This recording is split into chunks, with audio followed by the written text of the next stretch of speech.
तांबूस फुटता उधळलाली भूपाळी राम पारी दिशादाही उजळल्या आल गोकुळ आपुल्या दारी निर्भेळ आणि सकस चवीच गोकुळ लई भारी। गोकुळ दूध संघाची दर्जेदार दुग्ध उत्पादने गोकुळ दूध, दही, तूप, दूध powder, cooking butter, table butter, paneer, इलायची श्रीखंड, आंबा श्रीखंड, फ्रूट श्रीखंड, ताक आणि लस्सी। गोकुळ दूध आणि दर्जेदार दुग्ध उत्पादने, चव आहे कोल्हापुरी, गोकुळ लई भारी।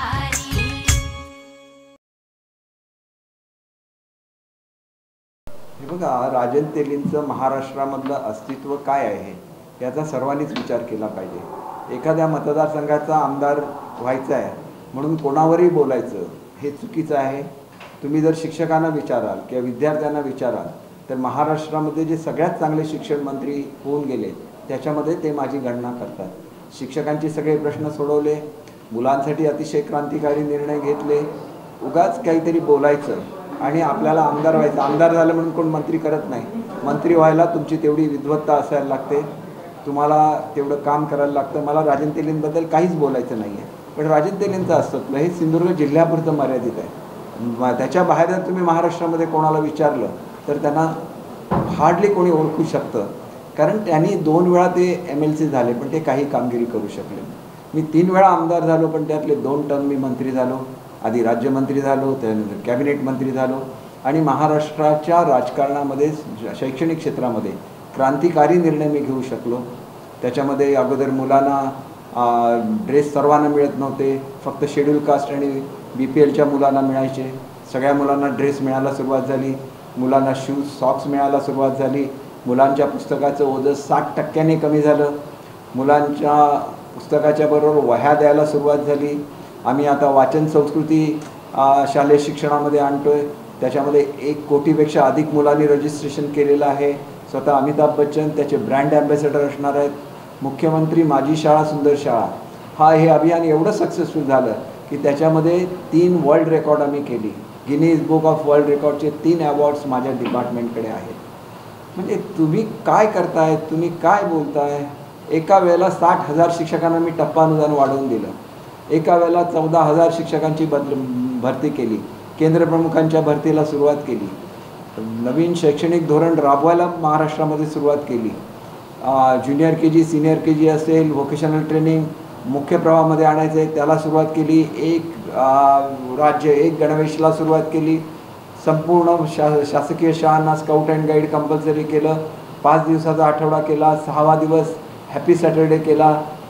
ज्याप्रमाणे डॉक्टरला DR असतं तसं टीचर्सना TR देऊन एक नवीन दर्जा त्यांना प्राप्त करून दिला। अनेक जे आमचे वेगवेगळे कॅडर्स होते त्यांचे पगार वाढवले। किती गोष्टी सांगायच्या आणि काय बोलायचं, कोणाबद्दल बोलायचं की ज्याचं कौतुक अख्खं महाराष्ट्र करतं त्याच्याबद्दल वाटेल ते बोलायचं। तुम्हाला आमदार व्हायचं आहे म्हणून आमदार व्हा ना, कोणी नको म्हणून सांगितलं आहे, पण ज्या पद्धतीने तक्रारी केल्या जातात, ज्या पद्धतीने भाजपचं सर्क्युलर त्यांनी काढलेलं आहे, मी स्ट्रॉंग ऑब्जेक्शन घेणार आहे आणि पक्षातून हक्कलपट्टी करायची मागणी ही मी भाजपकडे करणार आहे। अशा तऱ्हेने महायुती नाही चालत। आम्ही महायुतीमध्ये आलो म्हणून महाराष्ट्रामध्ये सरकार स्थापन झालं, त्याच्यामध्ये यांचा रोल काय? कुठल्या जीवावर हे बोलतात लोक? महायुती आज अडचणीमध्ये असताना असं बोलणारी लोक यांचं नॉनसेन्स कोणी टॉलरेट करता कामा नये असं माझं स्पष्ट मत आहे। मी कधीच कोणावर रागवत नाही। एक विशिष्ट मर्यादा असते, किती खालच्या पातळीवर जाऊन बोलायचं। काय स्थिती होती सावंतवाडी मतदारसंघाची? आज किती हॉस्पिटल्स झाली, प्रत्येक ठिकाणी हॉस्पिटल्स झाली, प्रत्येक ठिकाणी क्रीडांगणं झाली, प्रत्येक ठिकाणी डिपार्टमेंटच्या वेगवेगळ्या इमारती झाल्या, कोणी केल्या? प्रत्येक ठिकाणी डोंगर फोडले गेले आणि रस्ते तयार केले, कोणी केले रस्ते तयार? खड्ड्यांनी भरलेले रस्ते असायचे, आज गुळगुळीत रस्ते झालेले आहेत, सगळे भाग जोडले गेले। यांना काय माहिती आहे केवळ टीका करायची? आणि मला बोलायचं तर मी बरंच काही बोलू शकतो, पण मला माझ्या मित्रपक्षाची बदनामी करायची नाही आहे। मी अतिशय विश्वास ठेवतो महायुतीमध्ये आणि महायुतीचा पुरस्कार करणारा महाराष्ट्रातल्या आघाडीच्या मंत्र्यापैकी मी एक आहे आणि त्याच्यामुळे पुन्हा मला यांच्याबद्दल कुठलाही प्रश्न विचारू नका। यांच्याबद्दल एकाही प्रश्नाचं उत्तर मी देण्याएवढं ते मोठे आहेत असं मला बिलकुल वाटत नाही। आमचे खालचे कार्यकर्ते त्यांच्या वेळोवेळी आलेल्या प्रश्नांची उत्तरं देतील।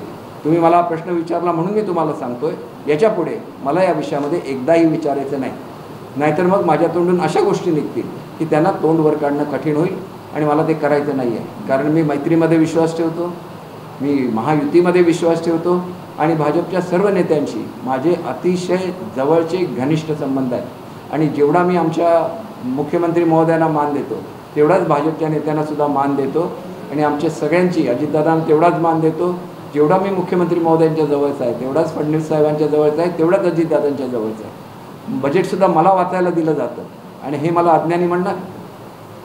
आज आमच्याकडे राज्यमंत्री नाही आहेत, मग दुसरा मनुष्य फडणवीस साहेबांचे ज्याला अर्थमंत्री होते त्यालासुद्धा मलाच उत्तरं द्यायला सांगितलं आणि मलाच बजेट वाचायला सांगितलं आणि अजितदादा असताना सुद्धा मलाच सांगितलं जातं.